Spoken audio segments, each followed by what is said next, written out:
Այսօր խոսելու ենք 7 ծովի մերաններից։ 7 ծովի մերանները դրանք այն մարդիկ են, ովքեր ուրիշի խոսքը տանում են A կետից B կետ եւ խառնում են շրջապատին իրար։ Եթե դուք ձեր շրջապատում ունեք այդպիսի 7 ծովի մերաններ,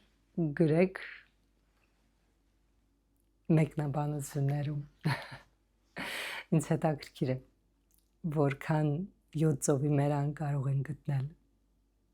Եվ այս բառի ուրիշ տարբերակը, եթե դուք գիտեք, խնդրում եմ գրեք, ինձ հետաքրքիր է։ Այսինքն ոնց է ձեր բառով կամ հա դուք ոնց եք ասում այդ մարդկանց, ովքեր ուրիշի խոսքը տանում են սրա նրան, ու խառնում են մարդկանց իրար, եկան ձեր տուն, լսեցին ձեր խոսքը, վազում են դա տանում են մյուսին եւ այլն եւ այլն։ Ես գիտեմ, իրենց ասում են 7 ծովի մերան։ Այսպեսով իմ տատիկը շատ իմ երկու տատիկներն էլ շատ իմաստուն եւ խելացի կանայք էին եւ իմ սիրանուշ տատիկը հորս մայրը միշտ ասում էր փակ բերան եղեք, փակ բերան եղեք, ուրիշի խոսքը մի տարեք բերեք եւ ամենակարևորը ձեր տան խոսքը դրսում մի պատմեք։ Էնպես որ սիրելի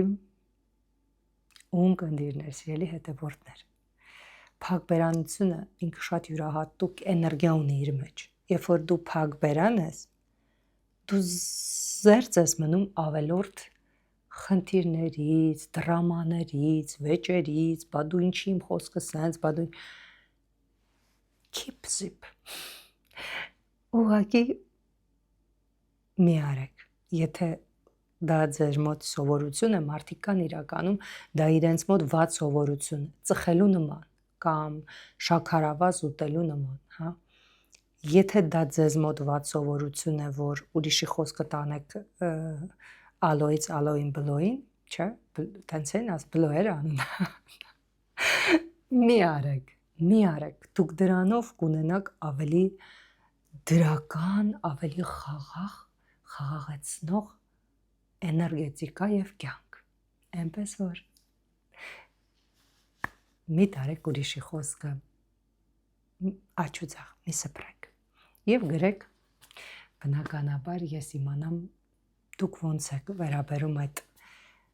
թուլությանը։ Շնորհակալություն, ես ձեզ մաղթում եմ հաճելի,